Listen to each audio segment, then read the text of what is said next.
Hey guys, welcome back to another episode of Cheaper Than Therapy. I love when we do this thing of bringing over our IG lives onto an actual podcast episode because so much of the time I feel like what we get into in the questions that people ask end up being really valuable questions that come up a lot. Totally. And it's almost like for lack of like a system to be able to do like a live call-in show, it almost feels like the Instagram lives are that. We're like it's like the love line, on Instagram. Um, but to be fair, everybody listening, obviously the audio quality is not the same because it is an IG live, but I want to tell you some of the questions that you will hear in this live that we're having you listen to today. So I want a partner because I'm lonely. Help. Hmm. So we talk about loneliness and the desire for partnership kind of stemming through that lens. My partner numbs with social media and weed. Do I stay or go? So really more of this conversation around like using things outside of ourself, right? To kind of to numb or to regulate. And if one person isn't doing that, what does that look like, right? I want my partner to take my side and have my back no matter what. That was a good one. Hmm. And then this idea of integrating the shadow parts of yourself versus trying to be air quote healed, right? And just like Hmm. this term healed and kind of you and I riff on like what that means and where we've heard it and what does that look like, to do the healing work. I'm laughing that you I was said like, why are you laughing? you said, what if one partner is numbing and the other partner isn't? I don't know why Did that I say struck me that? as I well. meant like I mean, you said through some like version of weed, like it. through substance is what I guess I Yeah, meant. it just We were struck all me as numbing, funny. Maybe to be that's why fair. it struck me as funny. I'm like, I don't know. We're all numbing through something. I don't know why I found it funny. I was picturing the other partner like watching with like the Netflix, like, hello. Anyway. We're all numbing, y'all. It's just what's your drug of choice. And sometimes the drugs don't align, I guess is my point. They're not a good fit. Yeah. But yeah, we really centered this conversation, I guess, around well, you guys hear it, you know what we talk about, you know what we Mhm. speak to. You're here for a reason. But the live was really around our upcoming retreat, and just letting people out there in our Instagram world kind of know more about the ways that Danae and I work and the way that we work with clients and in groups. And just to give a little taste for kind of the conversations that you could expect. Yeah. I feel like I'm more excited about this retreat than I've been. I mean, it's not that I'm not always excited about retreats because I am, but there's something about this content that just feels really close to, I'll speak for both of us, to our hearts right now because Mm-hmm. it's just so much excavating that we're both doing around just like the reclamation of the feminine and the witch wound that like all of us are starting to like really be in this like space of reckoning with collectively. And it just feels like such an empowering space of creating content right now as we're talking about what it's going to be. So I don't know. I'm super excited for January. Me too. Prerequisite homework, even if you guys don't come to the retreat. I've been like pushing this podcast down everybody's throat that I've talked to, but there's this Mm. podcast called Witch Mhm. that I was like obsessed with and I devoured in like 2 days. It's this 13-part series by this BBC reporter, India Raxon, and it's so good. Like so good. Like I feel like it changed me on a cellular level. It like restructured the way I feel about like myself, my lineage, my understanding of like women, of the feminine, of patriarchy. I mean, it was just so good. I like cannot recommend it enough. So go listen to Mhm. it if you haven't. All right, Jill. All right, enjoy. Hi. I love your Christmas trees up. I know. I know. Christmas Uh, tree. I'm sitting under Bowie. yeah, well, I I have a weird shadow on my face. I don't know what that is. Oh well. Well, we wanted to get together and talk about all things the wild feminine today. I don't think we talk all things wild feminine. the conversation. Um, yeah. So we had gotten some questions. I think some people had DM'd us and had emailed us talking about, our upcoming retreat in January. Just wondering what the content was going to be about, wondering what we were going to be talking about, wondering what to expect. And so we wanted to just hop on and have a conversation about that, but also larger context of really just the topics that are kind of firing us up right now, right? prepared to get fired up. Yeah. You guys have any questions? Well, we'll leave it open to anybody who's in the chat box that wants to ask us some questions. Please feel free.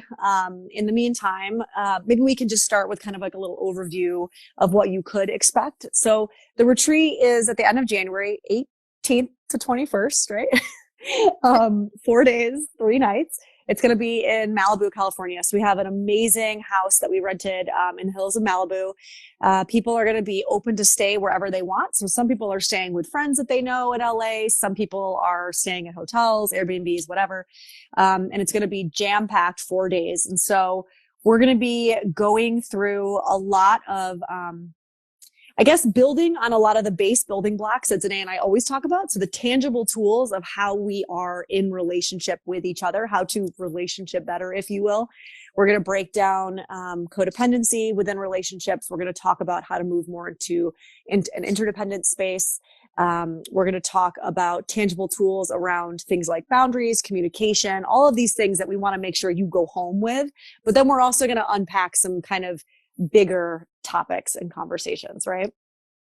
Yeah, I think we're living through a really interesting time in terms of relationships. I just got out of a session with a couple where we were talking about how it's interesting to navigate what it is to be in partnership at a time where our grandparents' model of love and partnership has just become a little bit outdated in terms of the world that we live in terms of some of the patriarchal structures that we all are attempting to, reckon with and question, like, what is true for me and for what feels like the truest, most beautiful life that I can live. And a lot of that is really recognizing the ways that we've all been conditioned to reject our feminine. And that is regardless of gender, but the feminine are the elements of self that are really the parts of us that are the unknown, the understanding, the intuitive, the things that cannot be named or labeled or put in a box.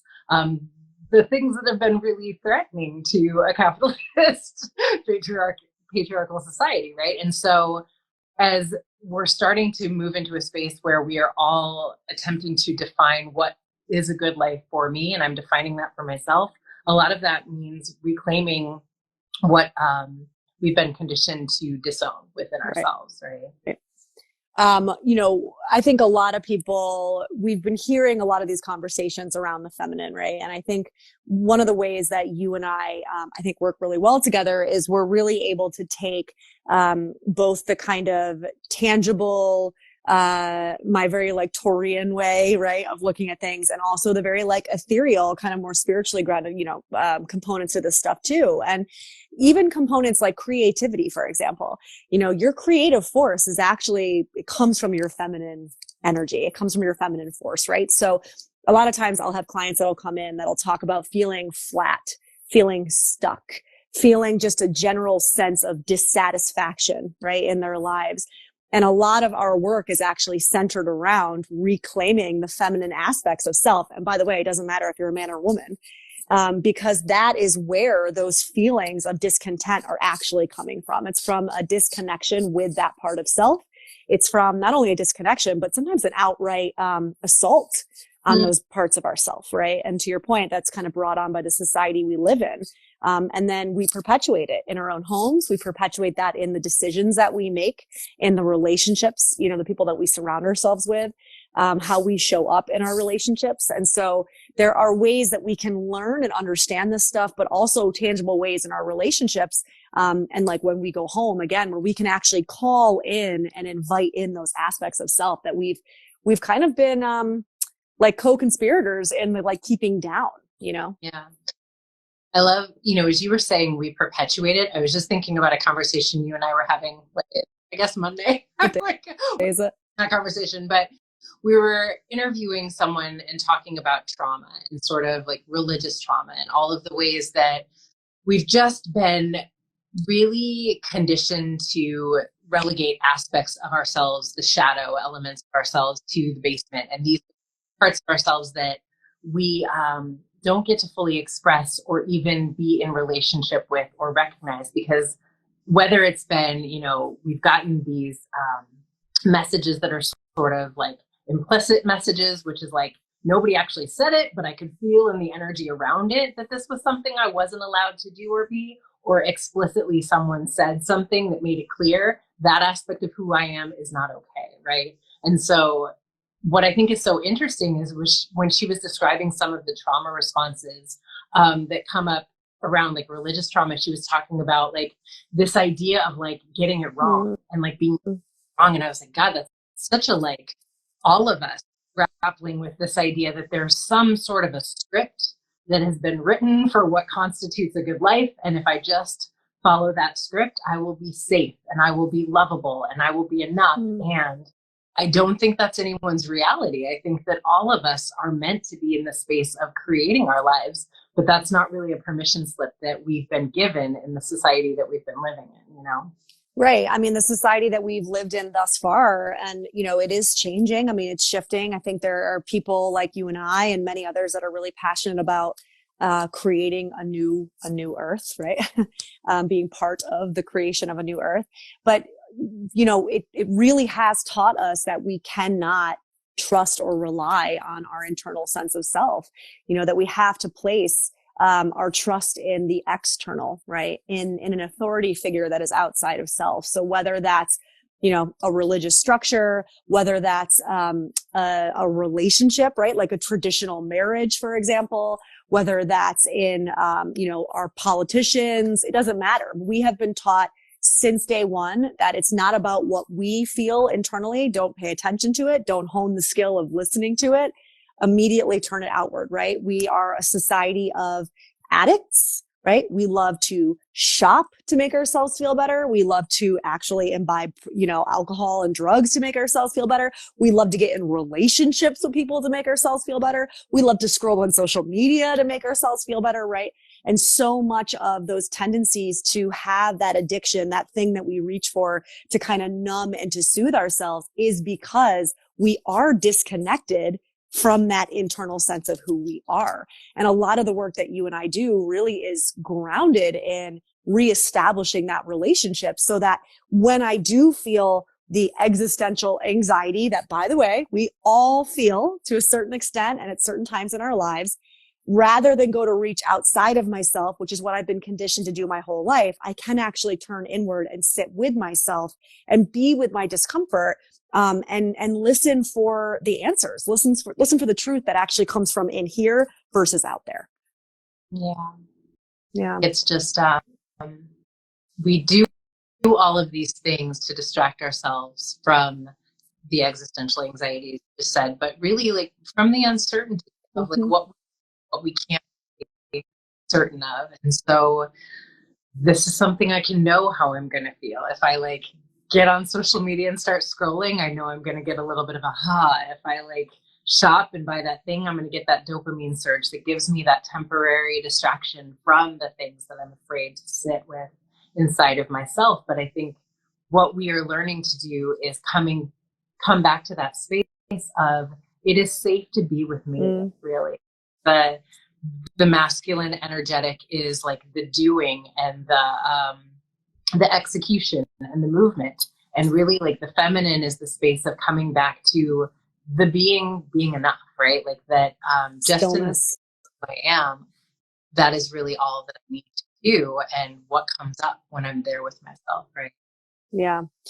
Okay, so we had a couple people that put some questions in. There was one way up where, so I'm going to go scroll back and see if I can find it, because she was like the first one that asked a question and I don't want to overlook it. Okay, so Real Appetite says, can you talk about how loneliness tries to pick a mate? That's interesting. Why are we really wanting what we're wanting? So I'm guessing the conversation around like picking a partner through the lens of loneliness. Yeah. I'm like formulating the question in my mind. Why loneliness tries to pick a mate? I think, well, what comes up is that we are wired for attachment. We are wired for connection. And there's something that is just, so it's a little bit, to be honest, I think the same thing we were talking about with all of our addictions, right? It's like if something's feels good, more of this will feel amazing, right? If I feel soothed by the thing of attaching to another, being with this person like attached in the space of like near enmeshment, I would say societally will feel just that much better. And I think, you know, when we're children, we have such a strong desire to feel soothed in that way by our caregivers. Most of us didn't get that in a way that felt, you know, most of us were raised by human beings who had their own pain points. And so a lot of us didn't get that secure attachment. I would say almost nobody did, right? Mm-hmm. What we've really been conditioned to do is believe that our security lies outside of ourselves and that our work is to feel a sense of calm in the attachment that I will create with another person. Now, I think what we're starting to understand is that if I don't fill myself up with the awareness that I am loved, that I couldn't possibly require love outside of myself, because it's a little bit like the ocean requiring water to thrive. Like, you are love. You don't need love outside of you. But we're shifting, I believe, from a space where we understand that love is more about what we are able to give to another from the space of our overflow versus what we are able to draw from another person. But if I have never learned to sort of be with myself and self-soothe and really appreciate the sacred nature of my solitude, which, you know, I'm constantly in the space of saying, like, we're just a society that has lost its connection to the art of like spiritual solitude and what that offers and how we are able to like learn so much about ourselves and what we love and don't love and are afraid of and are expanding into in the space of solitude. And that's really that we're a society that's lost connection to our feminine. Mm. And so like, I need to like have a structure with another person to give me safety. And if I have that, then I'll be okay. But what we end up finding is that if I don't know how to source that, and that's the big circle back to that question about loneliness, I think the best time to join in partnership with another person is when my life is so good that this relationship could only conceivably add to the amazing, Mm-hmm. versus like, I need you to fill me up with something that I am lacking within myself. Because if I need you to fill that cup for me, it becomes like a cup with a hole in the bottom that I constantly need you to pour into, and I never feel satiated, you know?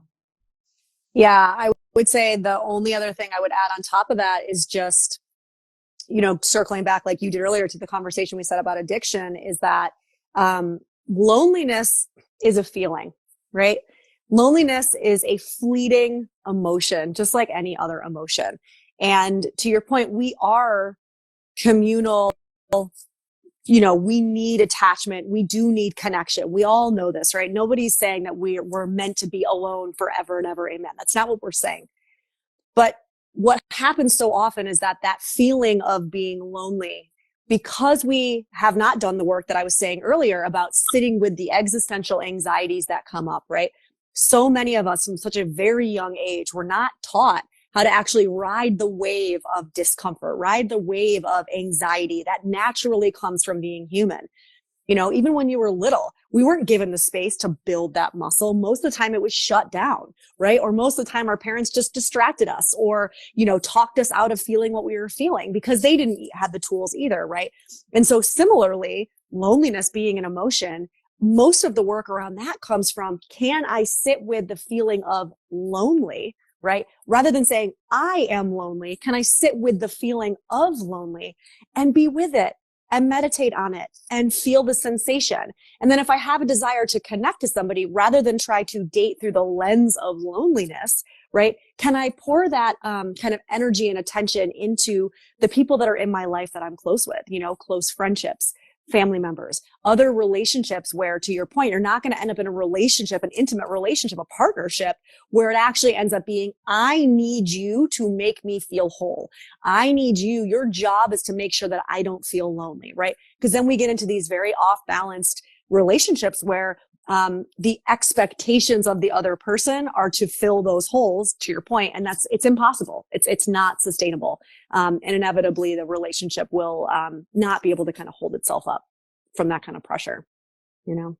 Circling it back to our relationship with the feminine, we've all been conditioned to believe that certain emotions that are acceptable, like happy, sometimes sad, but like not really a lot of times, but that like the full gamut of wild, unnameable, untamable, like emotions. Like if you think about how much most of us were shut down when we had big emotions that were difficult for our parents to tolerate when we were little, we really got a lot of strong messaging about like some feelings being acceptable and being attachment, and some feelings being the ones that if we had those big feelings, people would detach from us, right? And so to your point, I think it's really just being in the space of understanding, like, yes, there's loneliness in me right now. In the same way that if I drink a cup of coffee, there would be coffee inside of me right now, but I'm not coffee. That is who I am. That is that I'm having. Right. Okay. So one of the questions that we actually submitted in says, it's just a comment. Capitalism does not like the unknown or unobjectifiable. Yes, truth. And Janae, if you want to talk more about that, I mean, that is the unhealthy masculine, right? This idea of not being okay with things that aren't in structure and don't make sense logically, that can't be named, right? And we as a culture, as a people, have shifted so far into that space that is where this discomfort that you and I are talking about comes from, right? We've lost touch. We've lost the ability to really sit with the unknown. Yeah, I think if we think about a distorted masculine paradigm, which is what we've been living in, that is the space of an external authority defines truth. And there's so many layers to what that can mean.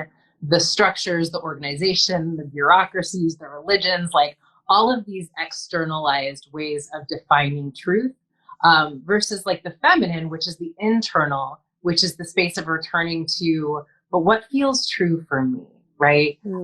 What feels like my sense of clarity, of truth in this moment, knowing that what feels true for me right now might be different 5 minutes from now, but that's okay. But if I'm in a relationship with myself enough to be in acceptance of that, it's a very different thing than what we've been conditioned to do, which is like, I can't trust myself. I need someone outside of me to tell me what's true. I need someone else outside of me to give me a sense of certainty, which is never really real anyway. It's just sort of the illusion that we've been taught to believe in. Yeah, I like this question. It's interesting. So Matt Lennett says, isn't there a loop here in speaking to heal that which we just need to accept? The shadow contains the unacceptable, which we think needs healing, ?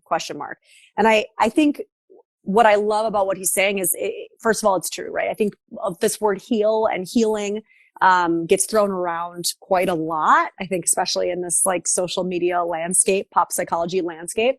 And I don't know that either one of us, actually, I'm going to speak for you. I don't know that you and I really use the word heal very often, because so much of the work that we do coming from a depth psychology perspective is less about the word heal and it's more about the word integrate, right? It's more about uncovering, right, the shadow elements of ourselves that our parents, society, right, has kind of deemed unacceptable, which if we are born a lovable being, if we are born worthy, if we are born whole, right? It's not a process of healing. It's about uncovering these components to ourselves that we have been told are not okay, that are not whole, and reintegrating them into ourself, right? This is the process of individuation. And so anybody who's listening, I would say be leery of the word heal and healing. And do you want to heal this? And can you heal that? Especially in this kind of realm of pop psychology and social media, because it's a forever journey. There is no one-stop shop. It is not like, do this one thing, take this one course, and you will be healed. That's not how this journey of being a soul on this earth works, right? Yeah. And I would even add that, like, I think like speaking to healing is okay, as long as we're not thinking of it like sort of a linear healed framework. With an ED. It's not like I think there are many healing experiences that I've had in my relationship with you, or every time I feel like we have one of these retreats, we're like, oh, I was so broken open. That was so healing, right? Like these are the moments of remembrance. And that is a continuous process forever and ever. Amen. To your point, I don't think we reach a point of arrival, which a lot of times people will come in for therapy. It's like, this is broken. I need it fixed. I need to heal from this. And it's like, well, that's not exactly what we do here. And I think that just being in the nature or in that relationship, with remembering the truth of who we are does feel like healing, but we will need to heal forever. I think that's like what we continuously do. Yeah, the number of times that I will hear from somebody, from a client that'll say like, I thought I'd already healed this part of me. I thought I'd already done this healing work. And I'm like, well, that's not how it works. All you've done is just peeled another version, another layer from the onion. And now we're at the next layer and we get to work on healing that layer. Yeah. Okay. And then we've got, so this is a really tangible question. What to do if our partner gets high to avoid and scrolls to avoid? I'm guessing we just have to decide for ourselves if we stay or go. You think, Vanessa? I mean, a little bit, that second part of the question, kind of a little bit you answered your own question, right? I mean, if we know without a shadow of a doubt that the only thing that we are in control of on this planet is ourselves, that's it, right? We are in control of nothing else, which includes other people, no matter how much we love them, no matter how much we want what's best for them. We don't get to decide what someone's journey looks like, right? And so we can be a support system to somebody, but sometimes that might be from a distance. Sometimes we don't, need to stay in partnership with somebody if it's too much for us to be able to accept them exactly as they are, and for them essentially to accept us exactly as we are. Yeah. It's funny. We were having a conversation in our cheaper therapy online community yesterday. We were talking about just how often the idea of like, this is what I need my partner to fix. This is the thing my partner like continues to do that is maddening to me comes up. And, the conversation we were having was that I often say like, it's always like an opportunity for us to go inward. And I just feel like we're so conditioned. What feels easy, what feels accessible is to make one person the identified patient, as we would say in psychology, the problem. And I have never, and you correct me if you don't feel like this is true, but like whenever I have ever said like, what was it like in the beginning with this person? I have never heard someone not give me a description of this is the way this person always was. Always was. And yet I chose to partner with them. So my work really becomes to be in the inquiry and like deep curiosity about what part of me was attracted to this, right? Is making me feel like my skin is just like crawling at this thing that my partner continues to do. I chose that for a reason. Therein lies my work. Can I be curious about that? Because I think, to your point, I've never known someone who's made like a radical change in their lives because they were nagged into submission. It's not the way the human psyche works. But I think that if we get really curious about like, what are the parts of me that were attracted to this in this person, and we get in right relationship with that, and we start to do our own work around that, I love to say the relationship will either rise to meet you and who you are becoming, or it will fall away as it's meant to. But I think a little bit less focus outward and a little bit more focus in. Always. Okay, we do like one more. Okay, let's see. How does childhood trauma relate to attachment styles? Like specific examples to make sense of it and put the puzzle pieces together. I mean, it's a good question. I definitely am not going to pretend that I am an expert in attachment theory. Y'all should definitely follow our friend Tawny Lyons, though. She's amazing when it comes to attachment work. What I will say is that the more and more work I do as a therapist with clients on myself, the more and more I have really come to a deep understanding of how attachment is a spectrum. And I have really moved away from using the all or nothing, black and white, very masculine way of wanting to classify things and put them in all this, all that, right? So what do I mean by that? I have a tendency to show up more on the avoidant side of the spectrum, right? And yet, when I am in relationship with people who also can be more avoidant, I can tend to swing more into an anxious state, right? And vice versa. So I have kind of sat on pretty much every spot on that spectrum of attachment, right? So I say that for anybody who's, listening and is curious about attachment, to know that you don't have to say like, this is what I am, this is what I will always be, like it's some kind of sentence, and that you have to just completely identify with this one state of being. A lot of times it's actually about the person that you are relating to and what it's bringing up in you as a response, right? And so to going back to Danae's comment on the last question, really what that does is that gives you an ability to look inward and do the inquiry of what about this dynamic is bringing up, like, let's say the avoidance. What about this dynamic is bringing up a desire to avoid, right? Is bringing up a desire to kind of hide or run or pull back, or a fear of getting more intimate or vulnerable, right? And can I allow myself to go inward? Now, directly attaching that to specific parenting, it's tough. Again, there's a lot of research out there that can give you very specific ways of looking at this. But I'm having a hard time even with a lot of that research, because so much more I'm starting to see this as a spectrum. And then that doesn't really align with that research. So I don't know, Danae, what do you think? Yeah, I mean, I feel like what I hear you saying, and I definitely agree with this, I think there's a way that we've sort of made these attachment styles a form of identity, Yep. which they're sort of energetics based on how we have really, as survival mechanisms, been conditioned to negotiate intimacy with other people. And that's based on like what we learned was safe, what felt overwhelming to us on a nervous system level, either in our family of origin or in our pain points, as I think that question was basically alluding to. And I think, yeah, it's absolutely our work to, I think we are learning that when I build a home within myself, regardless, because I think, whether we're talking about like, and we're going to use like the basics here when we say like avoidant or anxious, which are the ones that people tend to identify most with, although there's like a spectrum in terms of ways to attach, they're really two sides of the same coin, in that like an anxious attachment is sort of like reaching outside of myself to cultivate a sense of safety in terms of intimacy.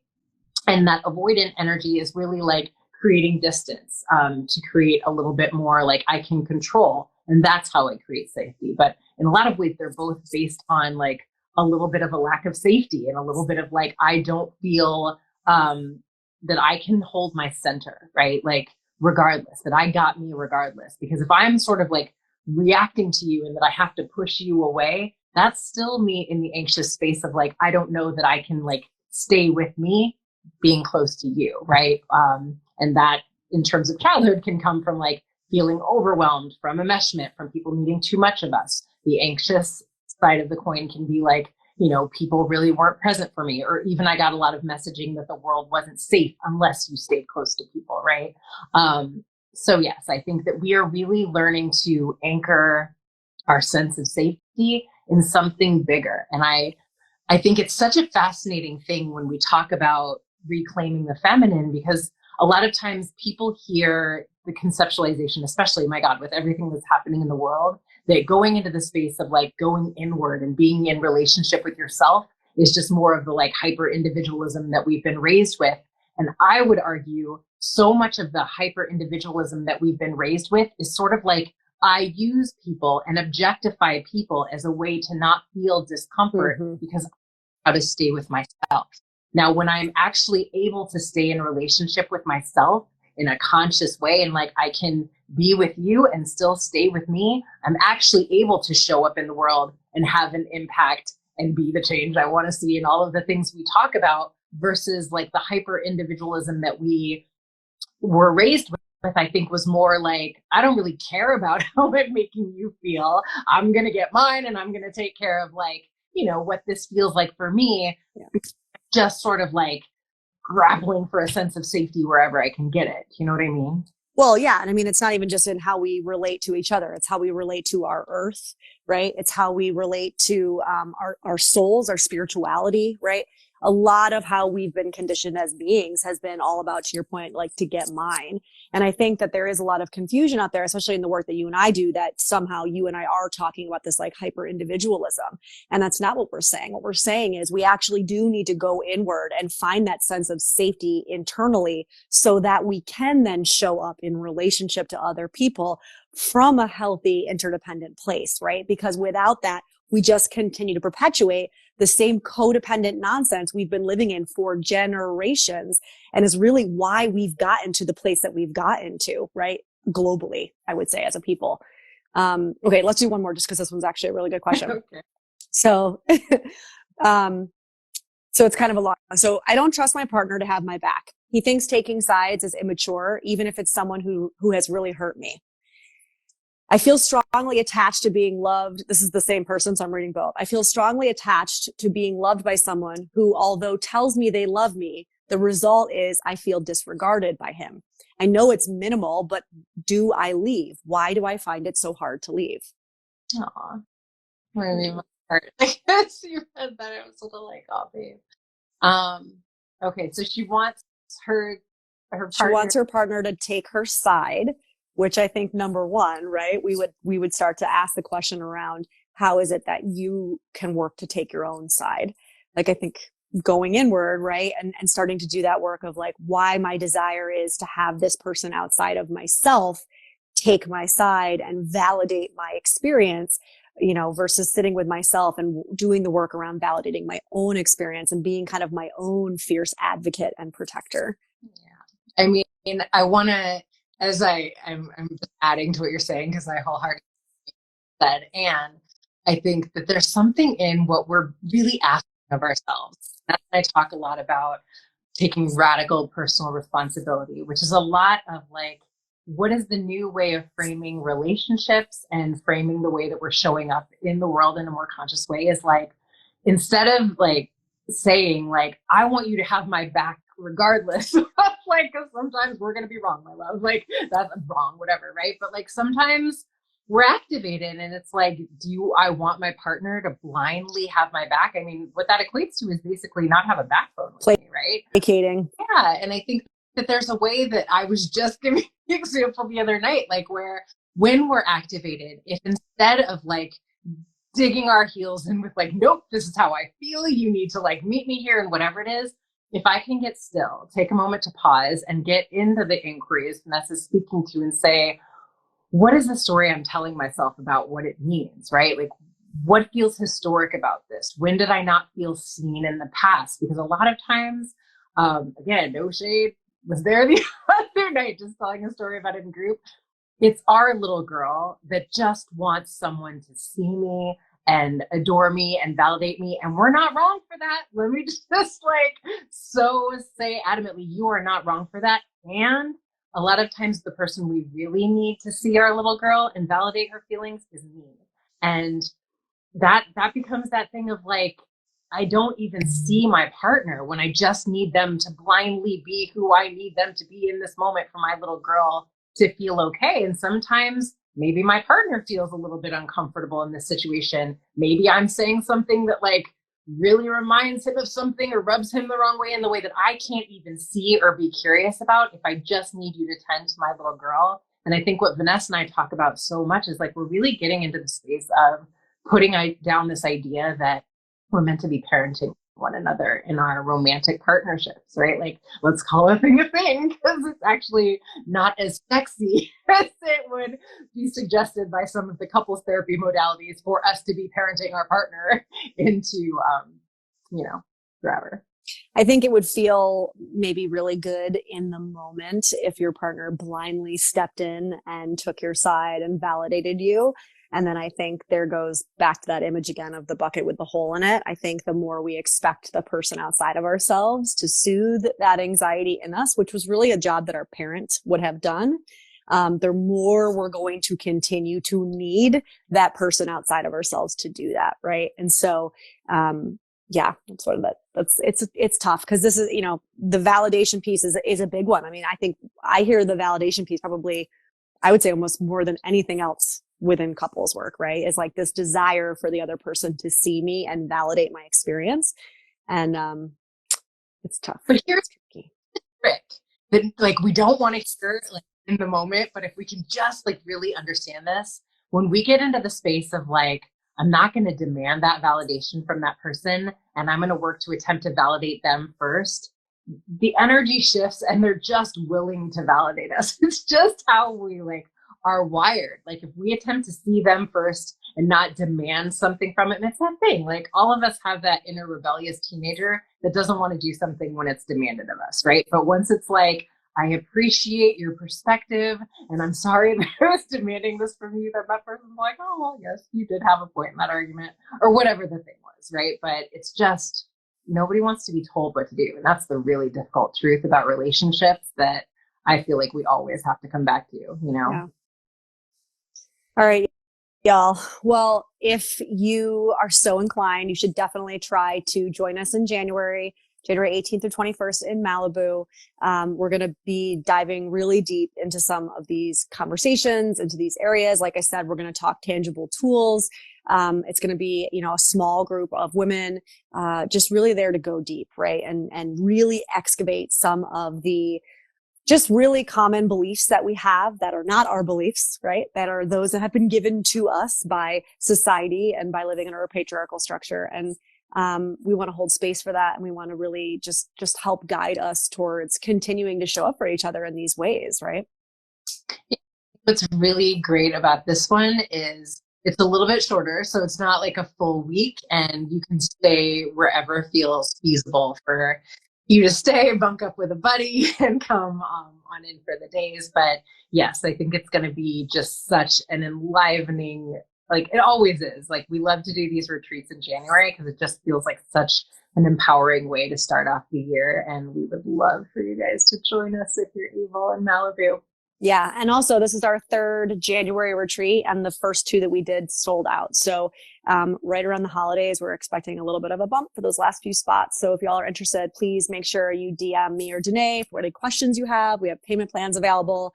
But the longer you wait, the less those are going to help you. So if it's something you're kind of thinking about, get on it now and, let us help you figure it out financially. Yeah. Yes. Okay. We hope to see you all in January. All right. Hi, guys. Bye. Bye, babe.